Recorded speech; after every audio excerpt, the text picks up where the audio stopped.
Hmm. What's popping? What's popping? Good morning, good afternoon, good night. Welcome to another episode of the Uncle P Show. I want to appreciate you guys for joining me.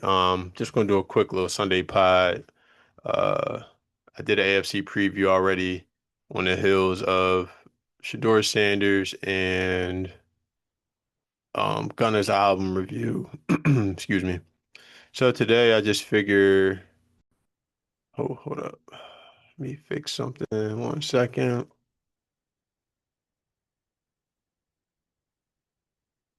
Put me on that side. Perfect. All right. So today, oh, excuse me. Excuse me for my degeneracy. Betting WNBA.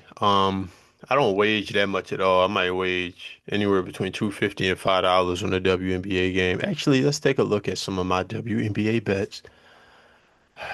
Let's see. I'm getting the belt with WNBA. They've been cooking me. I was a lot better last year. I think the books caught up as the popularity grows at the WNBA. So for those of you who don't know, when you're gambling on things that are like not super popular on the market, those things, you tend to get like, at least this is what I think. I'm sure somebody might tell you otherwise, but I think this is a good theory. Yeah, so like an untapped market, a lot of people aren't betting on versus like a sport like football where people are betting on that like nonstop, and it's a shit ton of people betting on it. It's not like that with the WNBA at all. Obviously, a lot of people don't watch it in comparison to football. Hold up, actually, never mind. Yeah, a lot of people don't watch that at the same rate as football. So untapped markets, like under like market, I forget the words, it's escaping me, but like things that aren't usually watched or bet on, you kind of get like the purest line value. Like for example, a team like the Lakers, they might be like, say they're favored to beat Minnesota by 7.5.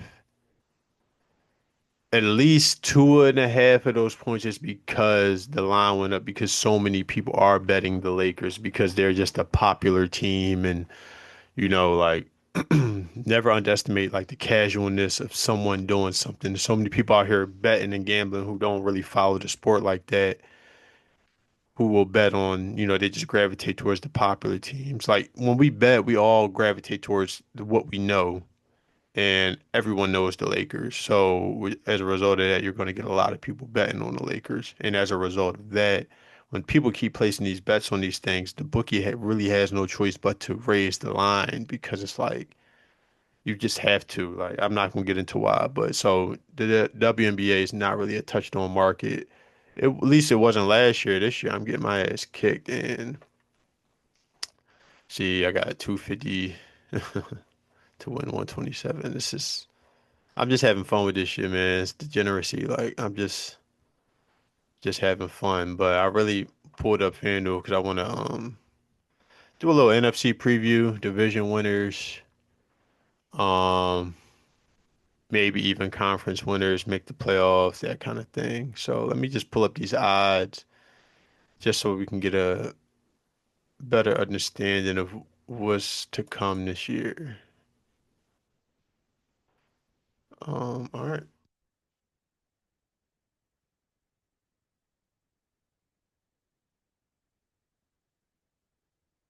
Like I should turn on some music.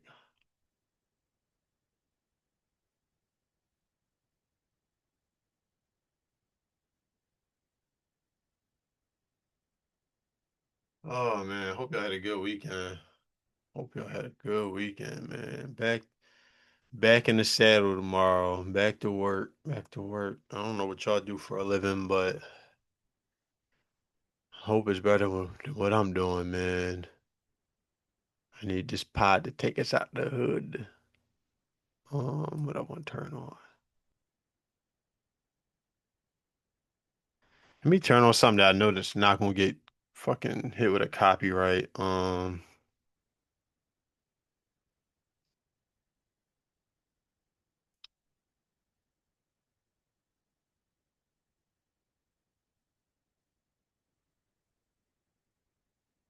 Turn on some core, Philly's finest. He definitely not going. I'm not gonna get. They're not gonna take none of this down. Let me turn the volume down now.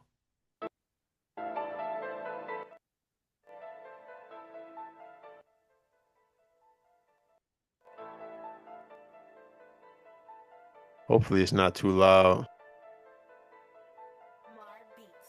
I don't know why niggas bragging. Shut your mouth up, boy, you average. I fucked up some racks on my jacket. You know if I talk it, fingers cramped out while I'm bagging. Young nigga trapping. Way before rap, I All was right, so way before rap had a package. I represent because cause I I come come from from it. it. I'm gonna have to turn this off. I'm gonna start rapping this shit. Where we at?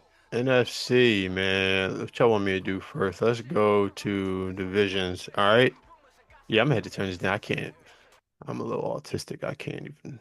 This shit throwing me off. So we did AFC. So now it's time for us to do NFC. Let me see something.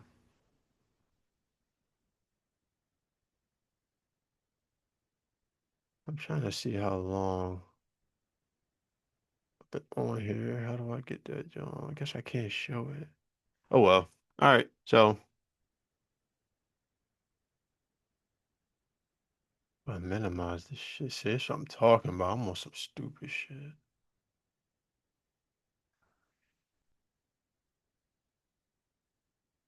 What am I doing? Why don't I know how to?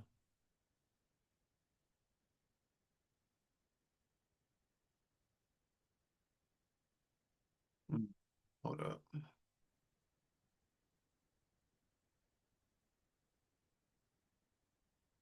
Oh, that's a lot better. Now I can even. All right, this is perfect for me. All right, so NFC, NFC. What the fuck? That's the shit I'm talking about. I don't know what I did.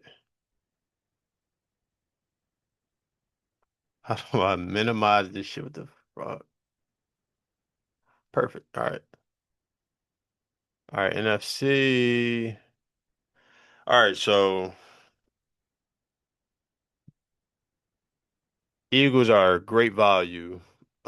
Clearly the class of the division, best roster, Super Bowl winners.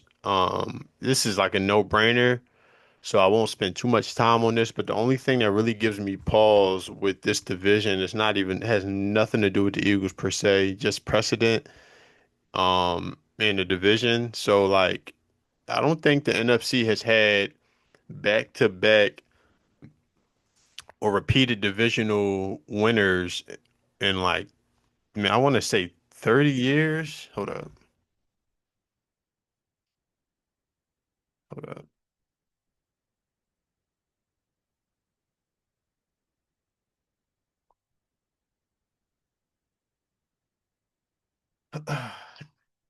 NFC East currently has the longest streak without a consecutive division champion, with no team having repeated since the Philadelphia Eagles won four consecutive titles. See, that's the only thing that gives me pause, but I wouldn't put too much thought into that. So we're going to go with the Eagles. I'm not placing a bet today. We will be doing bets in the near future. It's going to be because we have like a very successful Discord, and I'm planning on starting to release some episodes on Patreon. Some will be free, but others will be on Patreon, and you'll get like Discord access along with other things. Still working it out right now, but so for the NFC East, we're gonna go with the Eagles. Dark horse. If I had to give you a dark horse, just so you know, it's not boring, spice it up a little bit. I would have to go with. All right, so the Giants, they don't have enough talent yet, and they're very young. So they're just looking to be competitive. They're looking to, 7 wins, muck up some teams' playoffs hopes, and then hopefully they can maybe even split with some teams in the division. So we'll just place them at fourth. If I had to guess, So Washington and Dallas, although I do think Washington will take a step back, I don't know. When you got a quarterback that had a good and had a good as when you have a quarterback who showed as good as Jaden Daniels did, you can't really put a cap on their ceiling. You can't put a cap on their ceiling or whatever. Largely because one, this is football; it's a violent sport. A few injuries on the Eagles or the Cowboys could change everything, and now the Commanders are in firm of first place. But with all that being said, see, I was gonna say the Cowboys, but then I just remember who their head coach was. So yeah, this is in the correct order. Only way I can see, obviously injuries could change a lot of this, but this is the correct order. Next we'll do NFC North, man. I like Green Bay, period. I think Detroit lost both coordinators, right? And a lot of people are going to focus on the fact that they lost Ben Johnson, which is, it's a great loss, but I think they'll feel it more on the defensive side with Aaron Glenn. What Aaron Glenn had those boys doing last year, just things that they put on tape, safeties flying around, the different coverages, the blitzes, the timing of it all. Like he really had them one band, one sound, and I think that was, and they had like a extremely injured roster, so a lot of their success was just really based on just like continuity, and on defense it was based on like continuity, game plan, and what's the saying? All of the parts are all the parts are greater than the sum or something like that. So basically, when you're facing all those injuries and you already don't have the personnel to begin with, even when healthy, when you get your defense to do that, you are valuable. And if you leave, I think that's going to cripple them massively. I think the offense will still be like good, but I don't think like they were in a lot of shootouts as is last year. The defense was really like holding them because the offense, they going back and forth scoring with other teams' offense, but if you can't get a stop, then it's bye bye. Um, and Detroit would get a lot of stops, man, a lot of timely stops last year, man. Aaron Glenn had them boys flying around. Without him on defense, calling the plays and shit and galvanizing the boys, I just can't see them having the same or close to the same amount of success. And I'm even considering taking Detroit's team total under. We'll check on that later. But Minnesota, I have no idea what JJ McCarthy is going to do. I actually think him starting reset the clock and whatever you saw from Minnesota last year, do not expect that this year. I do expect Justin Jefferson to show a little bit of frustration. I do expect JJ McCarthy to come out and just look raw, bro. He was in Michigan, barely threw the ball down the field, barely threw the ball in the second half, barely threw the ball in the fourth quarter. Um, I was listening to Colin the other day, and he said something about JJ's fourth quarter numbers. Like he was like he had like the lowest. I think it was like pass attempts in the fourth quarter alone. Excuse me, and I think like the whole FBS. So that's like, yeah, man. I don't know. Like the Vikings was a high volume pass team last year, and even when they lost in the playoffs, I gave Kevin O'Connell a lot of flack because he just would not run the ball. He just kept throwing the ball. He knew the offensive line was shit. He knew Sam Darnold was scared of shit, and he just would not stop throwing the ball. And I don't see, and that was in a playoff game with a veteran quarterback, still flustered, and he still chose to throw the ball. Flustered, battle line. You gotta help Sam out. So that's like a character thing, a team identity thing, and I don't think that's changing because of JJ McCarthy. And the Bears are the Bears, bro. I don't have much to say about them. Ben Johnson will look interesting, but I don't know. The Bears, the vibes are, I don't know. The Bears got to show me. They just are very inexperienced. Caleb Williams is having, for everything I've seen, a pretty bad camp or just like yeah, pretty bad because, Ben Johnson's like on his ass. The reports are like saying Ben is like frustrated with him.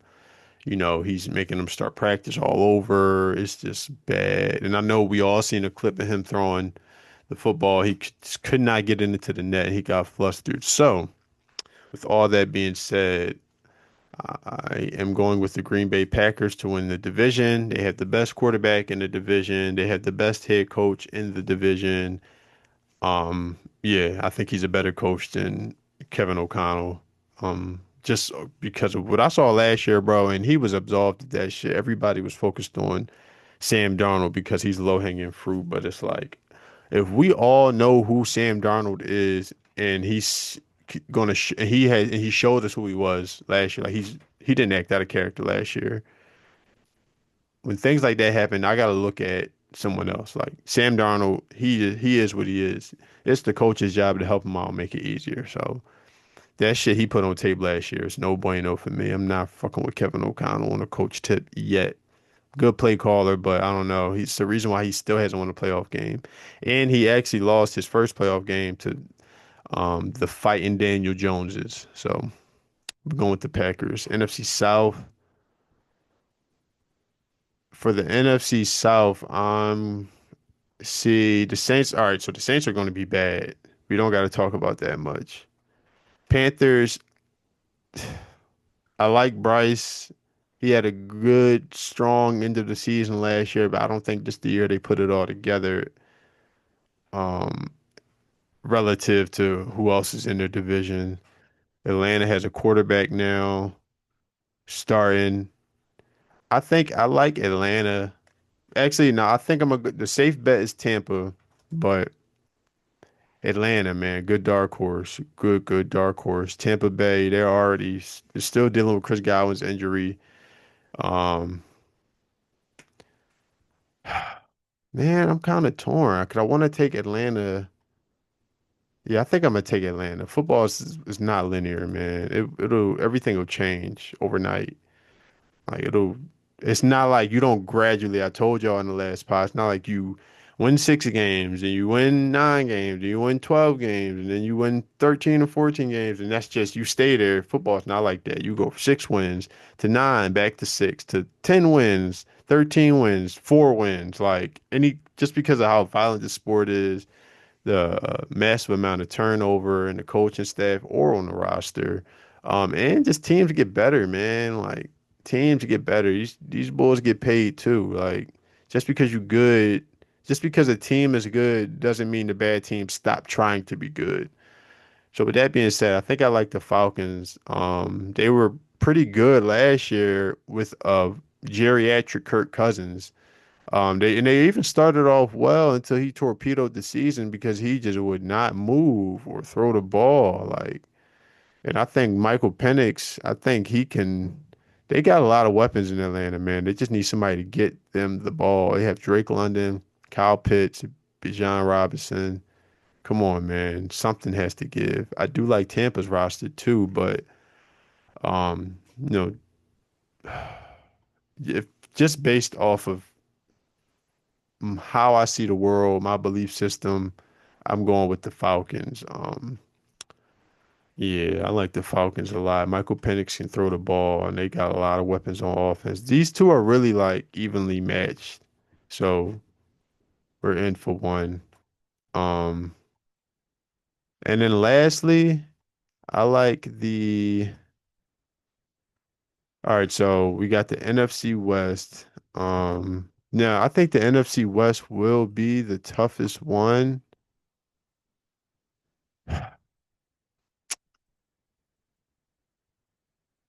San Francisco. All right, so see the NFC West is really throwing me off. All right, so Cardinals, I think they're going to be the worst in the division, hands down. Kyler is just not the guy. Him and Marvin Harrison Jr. have zero connection. Kyler is a very flawed quarterback, very entertaining, but very flawed nonetheless. Um, He is just, I don't know. It's like he's regressing. I don't think he does the things he needs to do to get better in the offseason. And we still got to see about Marv. I don't know. I want to just blame Kyler, but I can't. That would be kind of hypocritical of me. But just based on how I talk about the sport, Marv has to face some blame here as well. He gotta get. Well, he's getting open, but I don't know. I don't know. I might actually. I'm not even gonna blame Marv. I'll blame Kyler. I can't really pinpoint anything right now with Marv, but I don't want to just put it on Kyler, even though that's what the tape is showing me. So Seattle. All right. So Cardinals fourth place. Seattle. I actually really like Seattle this year. Um, Everybody's gonna buy low on them just because of how Sam Darnold ended the season last year. But Sam Darnold is a talented quarterback. He threw 35 touchdowns last year, 30 something, 30 plus touchdowns last year, and like 4,000 yards. That's not easy in the NFL. It's a lot of quarterback. Jalen Hurts still hasn't had a season like that, and he just won the freaking Super Bowl. And we don't even put Hurts and Sam Darnold in the same conversations. Hold on.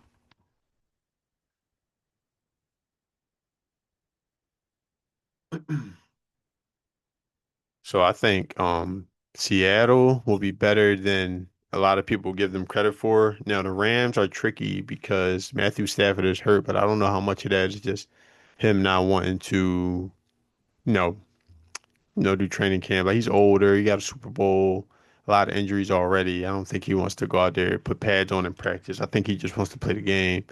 And I'm sure at his age, with his history of injuries, I'm sure if he gets hurt again, he would much rather it be during a live game than training camp or um, joint practices and shit like that.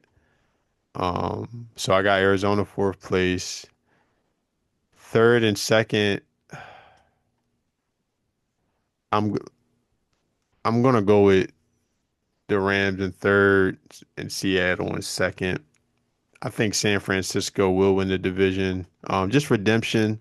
They had a few bad seasons since they last went to the Super Bowl, like last year, especially a lot of injuries. They had like the easier schedule this year, one of the easier schedules. Um, yeah, strength of schedule easy, redemption, something to play for. Do not underestimate the teams who ended the season bad. Don't so you I think there's a lot of value in betting on teams that are like, especially teams that have had like the same players for generally like the past 2, 3, 4 years. I think there's a lot of value in betting on teams like that, structured like that, who had a bad season. I think it's value on betting on them to follow up the next season better than they were last year. So if like yeah, so they underachieved last year and all of that. So I think they'll be a lot better this year just because they're playing with that chip on their shoulder with that bad taste of last year. Versus if they would have won like 10, 11 games, made the playoffs, lost in like the second, third round, that's when like shit can get a little murky betting on them the next year. Like the Rams, for instance. Like the Rams won like 10, they only won 10 games last year, mind you. And they made the second round, but it's not a lot of like, they're all professionals, but it's just a little bit, it's a different kind of motivation when you win a lot of games, make the playoffs and losing the playoffs, and you come back next year versus being known for being a good team, don't make the playoffs, you bad. Like I'm sure these guys are salivating to start the season to make up for all the bad tape they put out there last year. So it's a lot of volume in San Fran. So we got the Eagles, Green Bay, Atlanta, and San Fran plus 39, plus 39.10. So um, if you like me and you put like $5 on it, that'll get you damn near $200. Why is this shit loading so slow? God damn. It'll get you 195. Let me look at these over unders real quick. I might do that next pod. I think I'm gonna do that next pod. So yeah, man, that's the division right there. Bet responsibly. Like I said, we will be doing the Patreon soon with exclusive content, not just podcasting content. I'm talking gambling picks. I'm considering some merch. Shit, man. I'm still workshopping it, but it's gonna be a lot of shit in that Patreon, man. And I do want y'all to subscribe eventually. So keep your eye out for that. But for now, I need y'all to like, share, and subscribe. Subscribe to the Not Safe for Work podcast YouTube channel. Man, that's a wrap.